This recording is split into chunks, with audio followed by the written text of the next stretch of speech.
Assalamualaikum students, how are you? I hope you will be fine. First year physics chapter number 2 numerical number 9 हम discuss करते हैं। Numerical की statement है, अपनी books open कीजिए, then numerical की statement देखिए। न्यूमेरिकल की स्टेटमेंट है show 3 vector i plus J plus के, ये पहला वेक्टर। दूसरा वेक्टर है 2i माइनस 3j प्लस के, और तीसरा वेक्टर है 4i plus J minus 5k are mutually perpendicular. यहाँ पर जो वेक्टर्स हैं वो अननोन है, उनका कोई नाम नहीं है, आप खुद से भी नाम दे सकते हैं। देन आपने प्रूव करना है कैसे ये वेक्टर आपस में परपेंडिकुलरली हैं। अगर ये परपेंडिकुलरली हैं तो इनका जो रिज़ल्ट है वो क्या निकल रहा है। तो आइए देखते हैं इसको हम कैसे सॉल्व करेंगे। ये है आपके पास न्यूमेरिकल की स्टेटमेंट, ठीक है। अभी हमने बुक से भी पढ़ी और अब जो है हम इसको एक्सप्लेन करते हैं। डाटा बनाएंगे। अभी मैंने आपको बताया वेक्टर का कोई नाम नहीं दिया, आप खुद से नाम देंगे। वेक्टर पहला है a i plus J plus के, दूसरा वेक्टर है b 2i minus 3j plus के, तीसरा वेक्टर है c equal 4i plus J minus 5k। Vectors क्या हैं, अभी जो किताब में उसने बताया हम वही लिखेंगे। Vectors are perpendicular to each other. अगर वो परपेंडिकुलर हैं उनका जो डॉट प्रोडक्ट है वो लाजमी तौर पर 0 होना चाहिए। अब देखिए ना, परपेंडिकुलर आपने प्रूव करना है तो सिंगल वेक्टर को तो आप शो नहीं कर सकते ना, तो आप क्या करेंगे, वेक्टर्स का आपस में प्रोडक्ट ले लेंगे। तो आइए देखते हैं क्या रिजल्ट निकलता है प्रोडक्ट लेने पर। a plus A dot B, A लिखा आपने vector i plus J plus K dot b लिखा 2i minus 3j plus K. फिर ये वाला फार्मूला तो बहुत कॉमन है, आपने बार बार पढ़ा, ax bx ay by az bz। अच्छा, ए एक्स क्या है 1 मल्टीप्लाई बी एक्स क्या है 2, दरमियान में फार्मूले वाला प्लस, उसके बाद ए वाई क्या है 1 और बी वाई क्या है -3, फार्मूले वाला प्लस, ए जी क्या है 1 और बी जी भी क्या है 1, के अकेला दिया मतलब 1। इनको हमने हल किया तो यहाँ से a डॉट बी क्या निकला 0। आपको याद होगा हमने डॉट प्रोडक्ट की प्रॉपर्टी पढ़ी थी कि जब डॉट प्रोडक्ट में 2 वेक्टर अगर पैरेलल हों तो रिजल्ट निकलता था उनका मैक्सिमम, अगर एंटी पैरेलल थे तो रिजल्ट माइनस नेगेटिव में निकलता था, अगर परपेंडिकुलर थे तो उनका रिजल्ट क्या निकलता था 0। क्यों, आपको याद होगा a डॉट बी बराबर होता है A B cos of theta. Cos आप 90 पुट करके देख लें, आंसर क्या आएगा 0 आएगा। मेरी बात समझ आई है। अब सवाल यहाँ पर ये पैदा होता है कि हमने डॉट प्रोडक्ट का सहारा क्यों लिया, हमने क्रॉस प्रोडक्ट क्यों नहीं चूज़ किया, हम क्रॉस प्रोडक्ट भी तो चूज़ कर सकते थे ना। तो द आंसर इज़ दैट अगर आप लिखते हो a cross b equal A B sine of theta, आप बता चुके हो वेक्टर परपेंडिकुलर है, परपेंडिकुलर के लिए यूज़ होने वाला एंगल क्या था 90 का था। तो जब आप पुट करें जरा साइन 90 क्या निकलता है 1। तो हमारा जो रिक्वायरमेंट्स थी उसके उस पर हम पूरा ना उतरे ना, कि जो हमारे फिर वहाँ से तो क्या होता रिज़ल्ट मैक्सिमम निकलता, तो हम अपनी जो न्यूमेरिकल की स्टेटमेंट है उसको वेरीफाई ना कर सकते। इसलिए हमने क्या पुट किया, हमने डॉट प्रोडक्ट लिया, हमने क्रॉस प्रोडक्ट नहीं लिया, क्योंकि डॉट प्रोडक्ट जब 2 वेक्टर आपस में परपेंडिकुलर होंगे तो रिज़ल्ट क्या निकलेगा 0 निकलेगा। इसी तरह अब b और c का हम डॉट प्रोडक्ट लेंगे। यहाँ पर क्या हुआ, b की वैल्यू पुट की 2i माइनस 3j प्लस के 4i plus J minus 5k, फिर वही वाला formula B X C X B Y C Y B Z C Z. Values आपने पुट की, बी एक्स क्या है 2 और सी एक्स क्या है 4, सिमिलरली बी वाई क्या है -3 और सी वाई क्या है 1 और बी जी क्या है 1 और सी जी क्या है -5। इसको समराइज़ किया, रिजल्ट फिर क्या निकला 0, ठीक है। उसके बाद C dot A 4i plus J minus 5k i plus J plus K, फिर वही बात C X A X C Y A Y C Z A Z. Values put की, आंसर क्या निकला, इसका भी आंसर क्या निकला 0 निकला। अब मेरी बात ज़रा ध्यान से सुने, आपको याद होगा ना आपने ड्रॉ किया था इस तरह करके, डॉट प्रोडक्ट में ही ड्रॉ किया था यूँ करके ना, फिर आपने बताया था बिलफर्ज ये x है, ये y है, ये z है। आपने कहा था x y z ये आपस में क्या है म्यूचुअली परपेंडिकुलर है। इसी तरह हमारे पास आज 3 वेक्टर हैं, बिलफर्ज इसको नाम दे दें a का, इस वेक्टर को नाम दे दें b का और इस वेक्टर को नाम दे दें c का। तो ये तीनों वेक्टर आपस में क्या है म्यूचुअली परपेंडिकुलर। और हमने इसकी वेरिफिकेशन कहाँ से की, हमने इसकी वेरिफिकेशन की बाय यूजिंग डॉट प्रोडक्ट, ठीक है। From equation 1, 2 and 3 vectors are perpendicular to each other. ये न्यूमेरिकल नंबर 9 था। अब हम मूव करते हैं अपने नेक्स्ट न्यूमेरिकल की तरफ। जी न्यूमेरिकल 11 की स्टेटमेंट देखिएगा।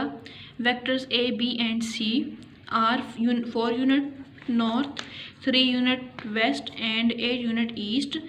अच्छा, रिस्पेक्टिवली आप डिस्क्राइब करना है आपने। अब यहाँ उसने कंडीशन दे दी है, यहाँ आपके लिए आसानी हो जाएगी।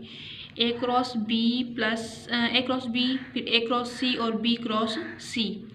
कितने वेक्टर्स हैं? 3। ए दिया हुआ है अलोंग नॉर्थ और इसका मैग्नीट्यूड 4 है। बी दिया हुआ है अलोंग वेस्ट, इसका मैग्नीट्यूड क्या है? 3। और सी दिया हुआ है अलोंग ईस्ट, इसका मैग्नीट्यूड क्या है? 8। ठीक है, आपने ए क्रॉस बी यानी कि आपने पहला काम करना है नॉर्थ और वेस्ट को आपने क्रॉस मल्टीप्लाई करना है, और दूसरे ए और सी में नॉर्थ और ईस्ट को, और बी सी में वेस्ट और ईस्ट को आपने इनका प्रोडक्ट लेना है और फिर आपने रिजल्ट देना है। ठीक है, ये न्यूमेरिकल की स्टेटमेंट थी। अब हम चलते हैं डाटा की तरफ। न्यूमेरिकल नंबर 11 डाटा बनाएंगे। ए दिया हुआ है 4 यूनिट नॉर्थ के अलोंग, बी दिया हुआ है 3 यूनिट्स वेस्ट के अलोंग, सी दिया हुआ है 8 unit along the east. A cross B find करना है, उसके बाद ए क्रॉस सी फाइंड करना है और बी क्रॉस सी फाइंड करना है। अब मैंने आपको बताया जो वेक्टर ए है वो नॉर्थ के अलोंग है। अभी यहाँ पर डाटा में लिखा जो वेक्टर ए है वो नॉर्थ के अलोंग है, जो वेक्टर बी है वो वेस्ट के अलोंग है। तो नॉर्थ और वेस्ट की डायरेक्शन आपको आती होगी सेट करनी, आप यहाँ पर भी सेट करेंगे। तो यहाँ से फार्मूला इसको अरेंज करेंगे। ए क्रॉस बी हमेशा बराबर होता है A B sine of theta. A cross B, A आपको दिया हुआ है 4 और बी आपको दिया हुआ है 3। साइन 90 क्यों पुट किया? बिकॉज जो ए क्रॉस बी में जो वेक्टर ए और बी हैं आपस में परपेंडिकुलर हैं, देयरफॉर साइन 90 पुट करेंगे। साइन 91 और 4 को 3 से मल्टीप्लाई किया तो क्या आ गया? 12 आ गया। तो यहाँ से हम कहेंगे from right hand rule it is clear that direction of product of vector is vertically upward. उसके बाद A cross C equal A C sine of theta, formula सब में यही लगेगा। फिर वही बात, ए आपको दिया हुआ है 4, सी का मैग्नीट्यूड दिया हुआ है आपको 8। साइन 90 क्यों पुट किया? बिकॉज ये दोनों ए और सी आपस में क्या है? परपेंडिकुलर। यहाँ से रिजल्ट निकला 32 यूनिट्स। फिर वही बात, from right hand rule it is clear that इनका जो प्रोडक्ट निकलेगा ये वर्टिकली डाउनवर्ड, ये वर्टिकली अपवर्ड पहले वाला निकला, ये डाउनवर्ड निकला। इसकी रीज़न यही है, जैसे मैंने आपको अभी बताया, जो वेक्टर ए है वो नॉर्थ के अलोंग है, जो वेक्टर सी है वो वेस्ट के ईस्ट के अलोंग है। इसलिए ऊपर में जो वेक्टर नॉर्थ था, जो ए था वो नॉर्थ के अलोंग था और जो बी था वो वेस्ट के अलोंग था, इस वजह से इसकी डायरेक्शन अपवर्ड थी, नीचे वाले की डाउनवर्ड थी। अब जनाब हम मूव करते हैं थर्ड की तरफ। थर्ड में कहता है बी क्रॉस सी, यानी कि बी और सी आपस में क्या होंगे? परपेंडिकुलर होंगे। नहीं, बी क्रॉस सी का मतलब यहाँ पर अब देखें, जो बी है वो वेस्ट के अलोंग है, जो सी है वो ईस्ट के अलोंग है। आपने शायद तरफेन सिमतों का आपको पता होगा, कुछ इस तरह से होती हैं, east west north south, east west north south. अब देखिए ज़रा, ईस्ट अगर यूँ हो ये वेस्ट हो तो क्या होगा? ये आपस में क्या है? Anti parallel. एंटी पैरेलल होने की वजह से एंगल क्या पुट करेंगे हम? 180 पुट करेंगे। तो साइन 180 क्या होता है? 0। इनको मल्टीप्लाई किया तो यहाँ पर क्या निकला? बी क्रॉस सी 0 निकला। Since 2 vector are anti parallel to each other. यहाँ तक बात क्लियर हुई। इस तरह के न्यूमेरिकल वैसे एमसीक्यूज में तो आ सकते हैं, हो सकता है वो लॉन्ग में दे दे, वहाँ इतनी ज़रूरी नहीं, मतलब बस आपने इसको समझना और कर लेना है, आसान है, छोड़ना नहीं है इसको। ठीक है, अब हम मूव करते हैं नेक्स्ट न्यूमेरिकल की तरफ। Numerical number 12 very very important है, इससे रिलेटेड एक एग्जांपल भी है, आपने इस पर फोकस करना है और इंतहाई आसान है। टॉर्क और turning effect of force about given point is R cross F where vector from a given point to point of application F consider. F आपको दिया हुआ है -3i + j + 5k और फोर्स का यूनिट न्यूटन ये लिखा हुआ है। Acting on the point 7i + 3j + k metre, यानी कि ये आपको मोमेंट आर्म दिया हुआ है। What is torque in newton metre about origin. Torque आपने फाइंड करना है, इंतहाई आसान, थोड़ा गौर से देखिएगा। अच्छा, न्यूमेरिकल 12 डाटा, फोर्स दिया हुआ है -3i + j + 5k in newton, are दिया हुआ है 7i + 3j + k in metre. आपने टॉर्क फाइंड करना है। आपको याद होगा आपने एग्जांपल पढ़ी थी क्रॉस प्रोडक्ट की, आपने कहा था जब दो वेक्टर्स को हम मल्टीप्लाई करते हैं तो हमारे पास जो रिजल्ट होता है वो भी वेक्टर क्वांटिटी होती है, इसको हम बोलते हैं क्रॉस प्रोडक्ट। दो वेक्टर को आपने मल्टीप्लाई किया, जो आंसर आया, जो रिजल्टेंट आया वो भी क्या था? वेक्टर था। तो यहाँ पर बात साबित हुई कि यहाँ पर हम डॉट प्रोडक्ट लगाएंगे, क्रॉस प्रोडक्ट नहीं लगाएंगे। तो क्रॉस प्रोडक्ट में मल्टीप्लिकेशन दूसरे तरीके से भी पॉसिबल थी, लेकिन हमने डिटर्मिनेंट मेथड यूज़ किया था। तो वही बात, जो फर्स्ट कॉलम होता है वो पॉजिटिव, सेकंड वाला नेगेटिव, थर्ड वाला पॉजिटिव। ये बात आपको पहले भी बताई थी। अच्छा, आई जे के, आई की वैल्यूज पुट करें 3 पहले हम किसकी पुट करेंगे, बुक में हमारी रिक्वायरमेंट्स। यहाँ ये मिस्टेक नहीं करनी, ये बुक में देख लेना आपने। बुक में जनाब उसने लिखा है आपके पास R cross F, F cross R नहीं है, आर क्रॉस एफ है। तो आप इस चीज़ को मलूज़ खातिर रखते हुए अपना सॉल्व करेंगे। अच्छा, आर में आई की वैल्यू क्या है 7 और एफ में आई की वैल्यू क्या है -3। ओके, आगे आर में जे की वैल्यू क्या है 3 और एफ की वैल्यू क्या है 1। आर में के की वैल्यू क्या है 1, ठीक है, और उसमें फोर्स में क्या है 5 है, ठीक है। फिर वही बात, फर्स्ट रो फर्स्ट कॉलम को हाइड किया, 3 5 ज़ा 15 और 1 1 ज़ा 1, दरमियान में माइनस का साइन। फिर दूसरे किसका होता है, माइनस का होता है। फिर वही बात आप क्या करेंगे, फर्स्ट रो और सेकंड कॉलम को कॉलम को हाइड करेंगे। 7 5 ज़ा 35, दरमियान में आना तो माइनस चाहिए था, लेकिन यहाँ पर ऑलरेडी माइनस है। 3 1 ज़ा 3, माइनस माइनस प्लस हो के प्लस हो गया। फिर फर्स्ट रो लास्ट कॉलम को हाइड करेंगे, 7 1 ज़ा 7, ठीक है, और 3 3 ज़ा 9। उसमें क्या था, ऑलरेडी माइनस था ना, ये माइनस किया और ये माइनस प्लस हो गया, ये दोबारा क्या आ गया 9 आ गया। 15 - 1 14, इसको हल किया 38, इसको हल किया क्या आया 16 आया। और टॉर्क का यूनिट क्या होता है, न्यूटन मीटर। एक बार दोबारा सुन लें अगर क्लियर नहीं हुआ। First row first column height 3 5 ज़ा 15 और यानी कि यूँ मल्टीप्लाई किया, 3 को 5 से, 1 को 1 से, दरमियान में क्या था माइनस था, ठीक है। फिर उसके बाद वही बात, फर्स्ट रो और सेकंड कॉलम को आपने हाइड किया, 7 5 ज़ा 35, इनके दरमियान में तो जाहिर सी बात है क्या होगा, मल्टीप्लाई माइनस होगा ना, लेकिन यहाँ पर माइनस की वजह से वो प्लस हो गया। सिमिलरली हमने आगे किया, ये न्यूमेरिकल सॉल्व हो गया, वेरी इंपॉर्टेंट न्यूमेरिकल है। इससे रेलिवेंट एक और न्यूमेरिकल भी है और इसकी एग्जांपल्स भी हैं। अब हम मूव करते हैं न्यूमेरिकल नंबर 13 की तरफ। आइए देखते हैं स्टेटमेंट। जी, न्यूमेरिकल की statement, the line of action of force F आपको दिया हुआ है, I - 2j pass through the point whose position vector -j + k, find moment of force about origin. उसके बाद moment of force about the point where position vector is I + k। गौर से सुने, दोनों में आपने टॉर्क ही फाइंड करना है, लेकिन उसे थोड़ा सा आपको घुमा दिया।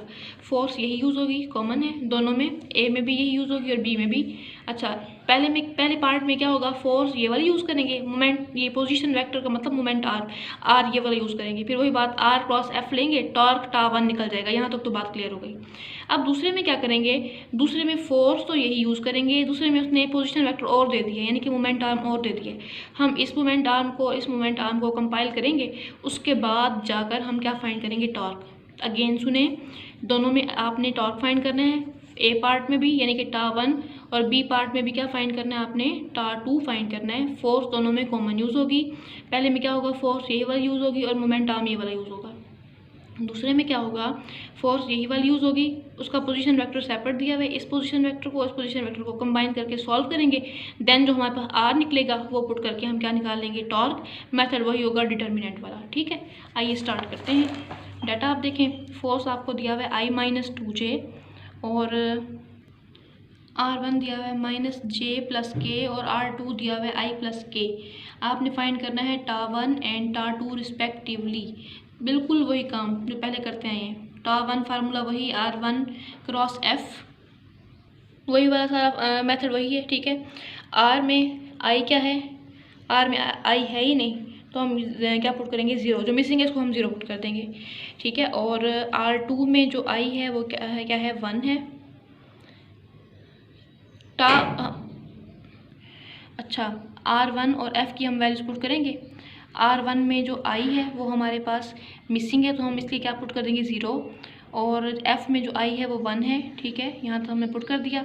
अब उसके बाद R1 में जो J है वो क्या है -1 पुट हो गया, और इसमें जो J है वो क्या है -2, इसको भी आपने पुट कर दिया, ठीक है। उसके बाद R1 में जो K है वो क्या है 1 और F में K नहीं है, मिसिंग है, तो हम 0 पुट कर देंगे, ठीक है। अच्छा, फिर वही बात, फर्स्ट जो कॉलम होता है पॉजिटिव का होता है, सेकंड नेगेटिव का होता है, थर्ड किसका होता है, पॉजिटिव। पहले क्या करेंगे, फर्स्ट रो को और फर्स्ट कॉलम को हाइड करेंगे, 1 को 0 से मल्टीप्लाई किया 0, उसके बाद 2 1 ज़ा 2, लेकिन यहाँ पर दरमियान में माइनस होता है ना, वो माइनस और ये माइनस आपस में क्या हो गए, प्लस हो गए, ठीक है। उसके बाद यहाँ पर क्या हो जाएगा माइनस। अब क्या करेंगे, फर्स्ट रो और सेकंड कॉलम को हाइड करेंगे, 0 को 0 से मल्टीप्लाई करेंगे, 0 1 1 1, ये फार्मूला माइनस का था, ठीक है।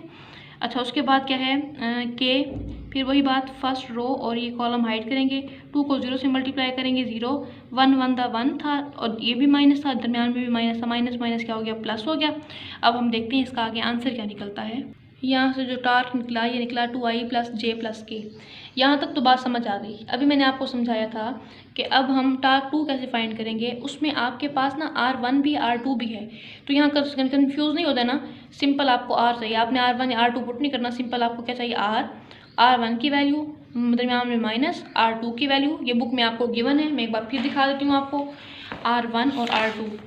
यहाँ पर कन्फ्यूजन क्रिएट नहीं करनी, बिल्कुल भी नहीं। ये है आपके पास जनाब न्यूमेरिकल 13 है ना, ये आपके पास है R1, ये है आपके पास R2, ये बात याद रखिएगा, ठीक है। ये क्या है R2 और ये क्या है R1। टॉर्क फाइंड करने के लिए आपको R1 या R2 का सहारा नहीं लेना, आपने इन दोनों को कंबाइन करके सिंपल R निकालना है। तो फार्मूला है R = R1 - R2, इनको आपने सिंपल माइनस ही करना है, -j + k -i - k, k cancel, यहाँ बचा -j -i, अरेंज करके लिखेंगे -i - j भी हो सकता है। तो टॉर्क फाइंड करना है, फिर वही बात R क्रॉस F है, R क्रॉस F में जो i है -1, R की वैल्यू -1 और फिर j में R की वैल्यू -1 और k है ही नहीं तो 0, फोर्स आपके पास पहले मौजूद थी, i कंपोनेंट्स का 1 था, j -2 था और k नहीं था तो हमने 0 लिख दिया था। फिर वही बात फर्स्ट रो और फर्स्ट कॉलम हाइड होगा, 0 मल्टीप्लाई करेंगे 0, ये फैक्टर दोनों, ये वाली पूरी टर्म क्या हो जाएगी 0 हो जाएगी। उसके बाद फिर यहाँ पर माइनस, फिर आप क्या करेंगे फर्स्ट रो और सेकंड कॉलम को हाइड करेंगे, तो -1 को 0 से मल्टीप्लाई करें 0 और 1 को 0 से मल्टीप्लाई करें 0, ठीक है।